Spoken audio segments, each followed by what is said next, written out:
Because of studious action and the pursuit of his two favorite things, Phil Jackson carved out an unforgettable career for himself as a player, basketball coach, and now general manager. NBA coaching, however, was not Phil's initial path. Following his NBA playing and brief coaching career, he was ready to give up the sport altogether, stating, "I'd recently left a head coaching job in the Continental Basketball Association, frustrated by how shamelessly ego-driven the game had become." Phil's path, however, was destined to be different. While still contemplating what his next juncture may be, he received a call from the Bulls vice president of basketball operations, informing him of an assistant coaching position that had just opened up. This turned out to be the call of a lifetime.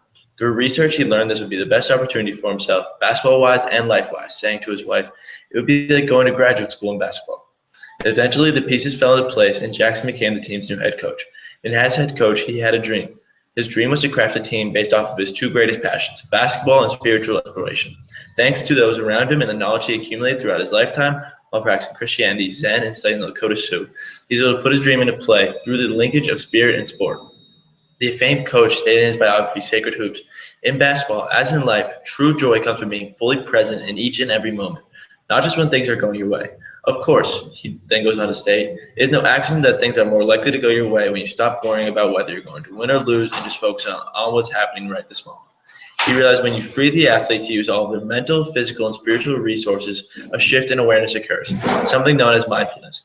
Mindfulness is simply paying attention to what's actually happening. His mission was to inspire them to be acutely aware of what was happening, even when the spotlight was on somebody else, a team that could win big without becoming small in the process. He did this by instructing his players to call upon something greater than themselves. He used this philosophy because he learned that the most successful way to forge a successful team was for the individual to surrender their self-interest for the greater good of the team, studying that the whole adds up to more than the sum of its parts.